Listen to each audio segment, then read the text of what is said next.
So I've got my gloves on because this next step might be a little messy. I've got a little bit of paper towel here as kind of a work surface because what we're going to do is stain some of our pieces.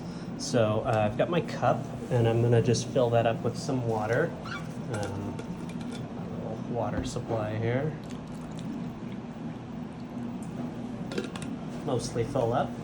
We're not going to need that much. That's way more than we need, but that is about the amount that we need to dissolve our stain powder. So this is blue stain powder. It's a Keta dye. So we can take this and mix it in with our water, and I'm just going to use my paintbrush to do the mixing. Give this a thorough mixing up. And we can see how it dissolves into this incredibly dark blue. I got some powder on the paper towel.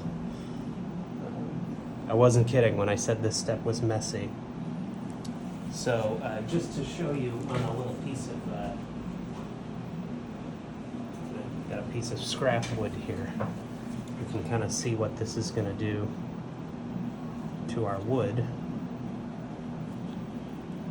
See how it gives it this blue tinge, right? And we can let that sit for a second and then take a fresh piece of paper towel and kind of wipe off the excess, and we've got a permanent blue. It's a very penetrating blue dye. So what we're going to do is we're going to dye the blue parts, which in this case is the lakes. Make sure I don't have any blue on my hands before I go touching the rest of my puzzle here.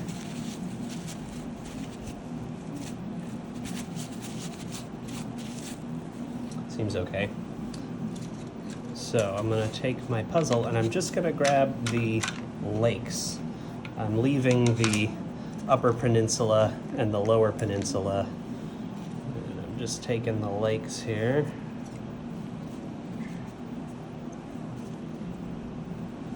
There we go. And I'm gonna stain these. So get my little stain brush and start staining my lakes.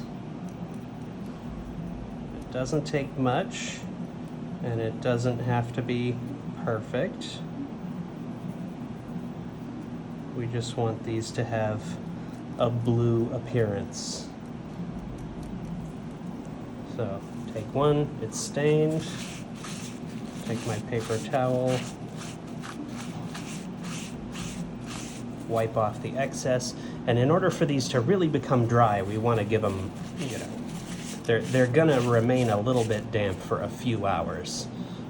I think the instructions on the die said 12 hours, but I think the instructions also anticipated that they would be dipped or wiped, and they would get a lot wetter to begin with than we're making them right now. So it shouldn't take very long for ours to dry because they're not that moist to begin with.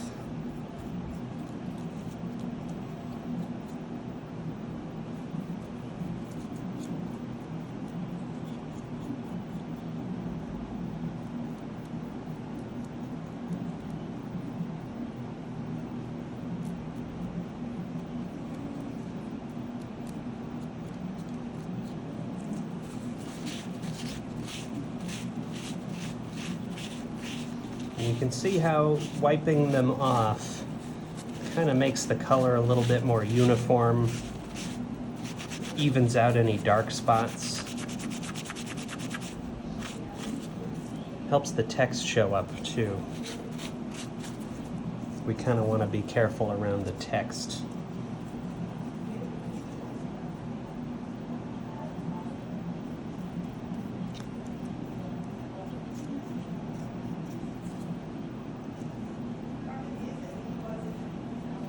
Do be careful with this dye. They call it stain for a reason. it will stain anything it touches. Your skin, your clothes, your tabletop, and it's a very pernicious dye. It's going to be very difficult to get out of anything that gets stain on it. So wear a smock, wear an apron, wear clothes you don't care about. Take extra precaution to clean your, to protect your tabletop. And be careful with the cup of liquid too. Don't tip it over. Be careful when you're disposing of it. You know, if you've got a white porcelain sink and you dump this stuff down the drain, you're gonna end up with a blue porcelain sink. So dump it into the trash on top of some paper towels, or use a sink you don't care about, like your laundry tub or something. Or your, I don't know, basement floor drain, or a hole in your yard, or wherever. It's a natural mixture, so it's not a harmful chemical. You can kind of just dump it wherever you want. So there we have our Great Lakes, looking nice and blue. And we can move on to the next step. So our next step involves glue. We've got the front of our puzzle here, and we've got our back plate. So we want to glue the front onto the back, just like this. And in your kit, you'll have a little bottle of wood glue here. So what we're going to do is take the front, kind of flip it over like this, and take some glue. This is almost certainly more glue than you're going to need. But get it going here, get it started. And then we're just going to kind of squeeze on some glue here. Not too much. We don't want it to come pressing out too much.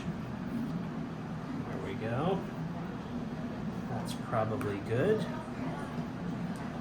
And you could probably press it at this stage, or if you want to, you can wipe it, spread it out with something like a brush or a piece of paper towel.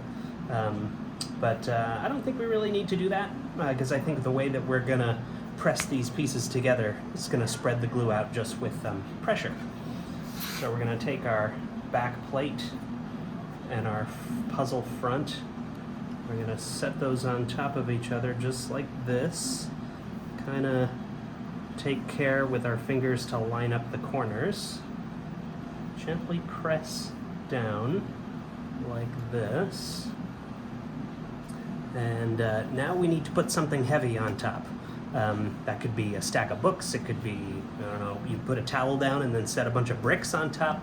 Anything heavy you have laying around. In my case, because this is the Idea Lab, I have 3 kilograms of 3D printer filament that I'm just going to set on there. After I put my weight down, I'm going to make sure my corners stay aligned, right? And I'm going to give my glue time to set. For wood glue like this, usually it'll set up in a couple hours. So I'd give it 2 or 3 hours, come back later, see if it seems set. You only get one shot at this, so if you really want to be safe, just leave it overnight. Otherwise, try again in a couple hours. I'm going to come back in a couple hours. So now that we have everything glued up and we have our lakes stained blue, we can just start putting the pieces in. Just get everything set into place here.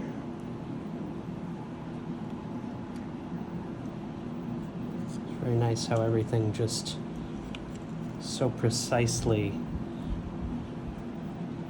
drops into place. Don't force it, just let them drop into place. And there we have it, your Great Lakes puzzle. Enjoy.